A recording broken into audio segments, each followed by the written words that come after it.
Hello guys, good morning and welcome to our English class. Okay, today we're going to see about modal verbs. Hoje nós veremos sobre os verbos modais. O que são esses verbos modais? São verbos usados como auxiliares de um outro verbo principal em uma frase. Ou seja, ele vai atuar como um auxiliador. Ele vai estar na frase ajudando o verbo principal a ter um sentido, tá? Algumas características deles é que, entre o verbo modal e o verbo principal, não se usa o to. Veja, I can go. Can é um verbo modal. Go é o verbo principal. Eu posso ir. Observe que o can está ajudando o verbo ir. Eu posso ir. I can go.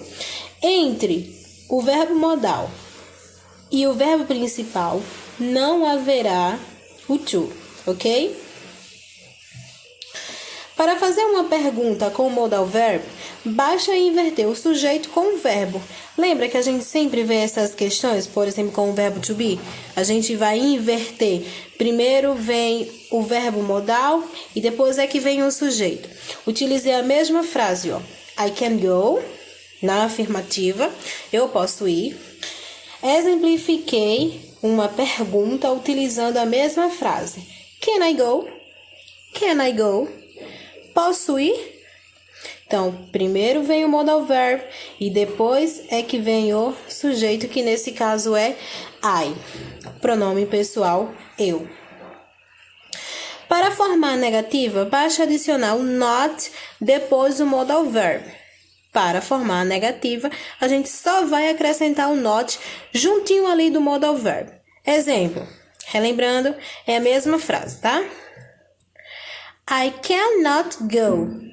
I cannot go. Ou I can't go. Can't é a mesma coisa que cannot, apenas é a forma abreviada.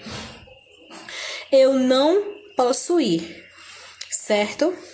Os principais modal verbs que vamos estudar são esses: may, might, must, should, can, have, would, shall, will, could. Ok? Esses são os principais modal verbs. Tem também o ought, to, mas não vamos vê-lo.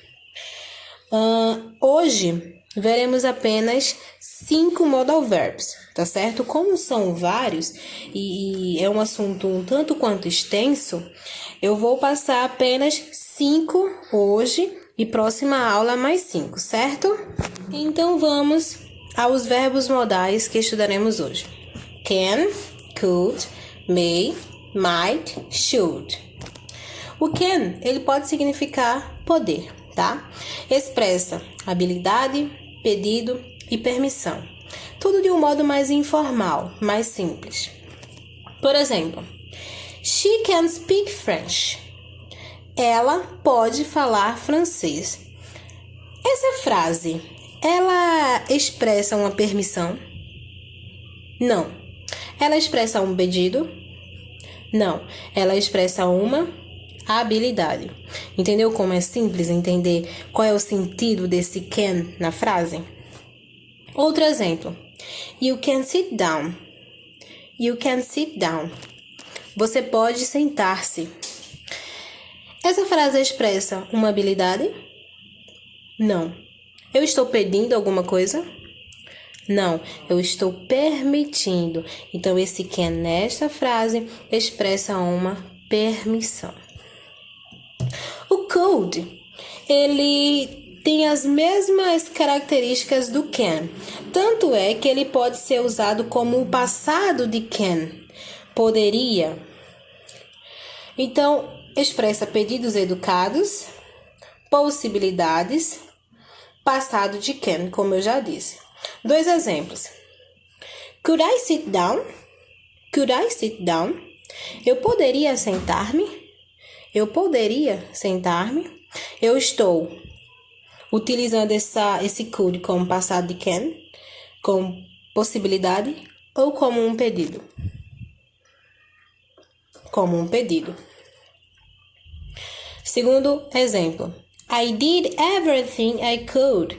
I did everything I could. Eu fiz tudo que eu pude. Eu fiz tudo que eu pude.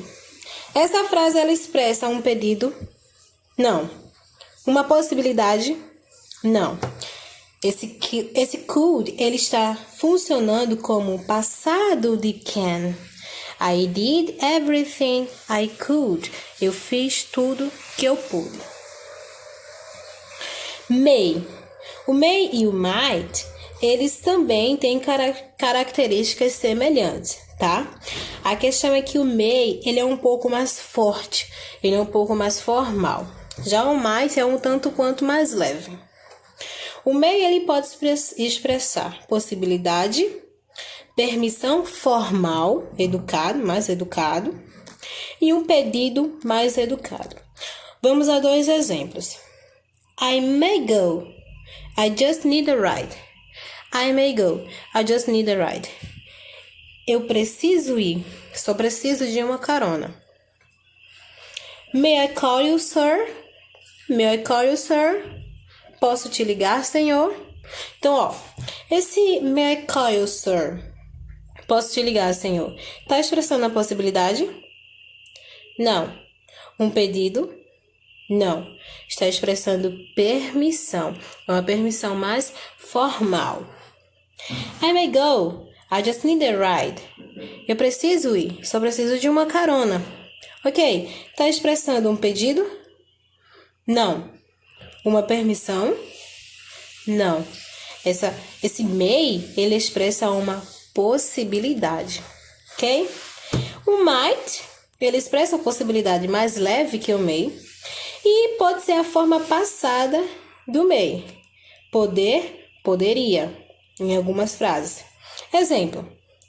It might rain tonight, but the sky is so blue. It might rain tonight, but the sky is so blue. Pode ser que chova hoje à noite, mas o céu está azul. Pode ser que chova esta noite, mas o céu está azul. Nesse caso, o might não funciona como passado de may. Está funcionando como uma possibilidade, não é isso? Há a possibilidade de chover hoje à noite, mas o céu está azul. Vamos finalizando com should. Should, ele vai ter uma tradução de deveria, pois ele expressa conselho ou pode ser usado para pedir uma opinião a alguém. Exemplos. You are tired. You should go to bed. Você está cansado. Você deveria ir para a cama. Essa frase expressa um pedido de opinião ou um conselho? Isso, um conselho. Segundo exemplo. Should I tell her? Should I tell her? Eu deveria contá-la? Ou melhor, desculpa, eu deveria contar a ela? Essa frase, ela expressa um conselho? Não, está pedindo a opinião a alguém, certo? Então, só revisando aqui.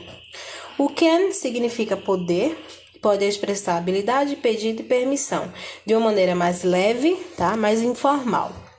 O could, que é parceiro do can, expressa pedidos educados, possibilidade e pode ser usado como o passado de can. O may expressa possibilidade, permissão formal, pedidos educados, ok? De uma maneira mais formal.